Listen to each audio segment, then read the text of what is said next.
Hi, I'm Dr. Elizabeth Bates and I'm here at the Centre for Applied Zoology at Cornwall College, Newquay, and I'm going to give you 10 tips for increasing biodiversity in your gardens or on your campus. So why conserve biodiversity in the first place? Well, I've got two good reasons. The first reason is that it's actually good for human well-being. A study by White et al. In 2019 showed that just over 2 hours spent in nature a week can greatly improve your well-being. So that's one good reason to conserve biodiversity. The other is that we are, as humans, are part of a wider ecosystem of all animals. So it's important that the biodiversity within that is maintained to maintain the ecosystem. And to explain that, I've got an example to show you. So imagine that this Jenga tower is an ecosystem, with each of the little blocks being a species within that ecosystem. So that could be a rabbit, a fox, or a plant, or even a microbe, or even a human. So we can imagine that with an ecosystem full of all these species, that it is very robust, it's pretty strong, it's not going to fall over.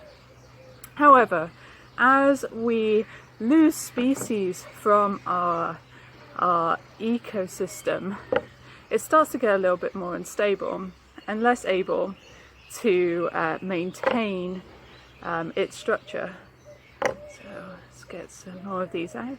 So what happens is our ecosystems become weaker and weaker due to biodiversity loss. And then one time there'll be one key species that is removed, which will cause the whole ecosystem to collapse. And we do not want that. Want to promote biodiversity and save money? Well, one way to do that is to mow less often. By leaving rough patches like the one we can see here, it promotes the growth of wildflowers, and you can see a couple of dandelions coming up already in this patch. But this can sometimes be described as looking untidy, so a really good way to do that is either to have certain patches cut or to cut pathways through so people can enjoy the wildflowers when they come up. You can also help nature by being less tidy. So one of the ways you can be less tidy is by leaving stems that have grown from the year before up over winter. And these provide really valuable resources for animals that need to hibernate, so little insects, and including some types of solitary bee as well.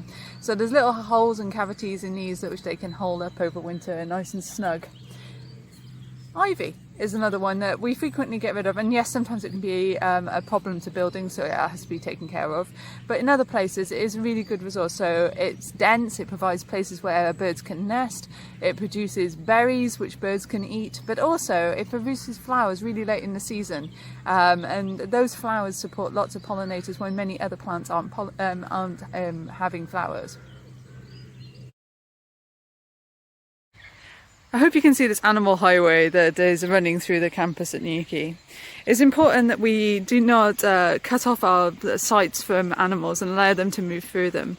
And this is the same with our gardens. So we can make sure that our fences aren't sealed, so there's ways for animals to get through, like hedgehogs. And amazingly, hedgehogs actually need about a space of 10 to 20 hectares, so like 10 or 20 football pitches, and able to live healthily.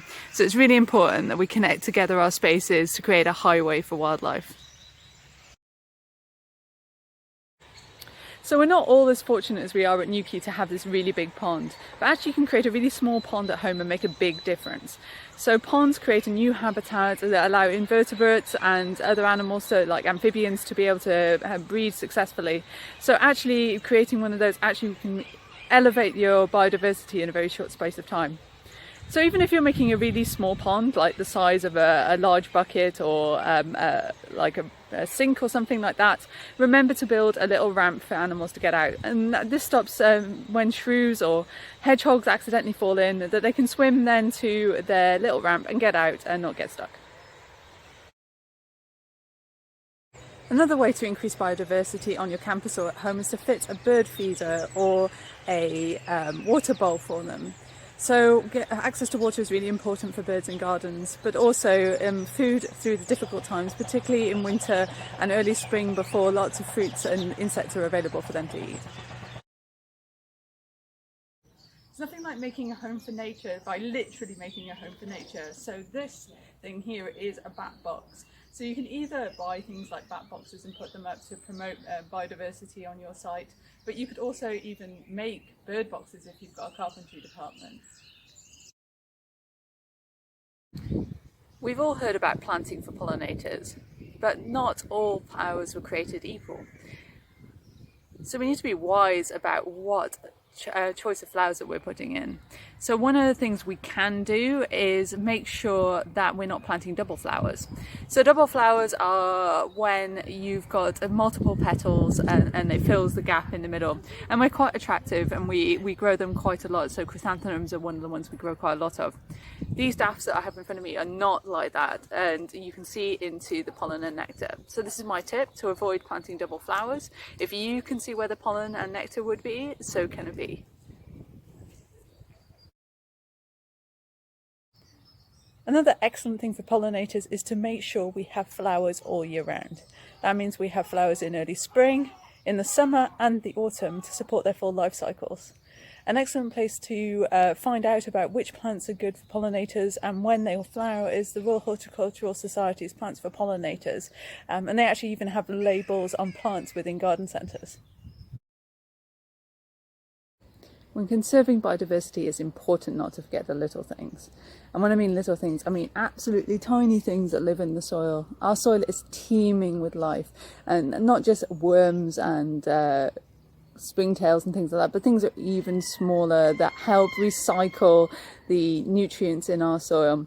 And one thing we can do for them is to reduce the use of chemicals and herbicides and things on our soil, and try and take a step away from that to help preserve it. And there's an ecosystem in here, just like the ecosystem we saw with the Jenga, and they're in the bottom of our Jenga pile, so if they go, then we're going to be in trouble. Another thing to remember is try and use compost and not peat. And the reason though is peat is made by the locking away of carbon from plants that have existed years ago, locked down in the soil. So they have amazing amounts of capacity to lock up carbon from our atmosphere, which is really important. And so every time we use peat that's been in the ground, we release that carbon that's been stored by our planet. So avoid peat and move towards compost. One thing we can do to look after a wide diversity of nature is looking after our trees and shrubs. So trees provide nesting habitat and resources for many different animals, but they also, like at this time of the year, they have flowers as well, which is really good for pollinators. But on top of that, they're even good for us. Trees have been shown to improve the air quality around us as well. So that's another good reason to look after our trees and shrubs. Every little helps when we're trying to improve biodiversity. So why not try out one of these things I've mentioned today in either your garden or on your campus?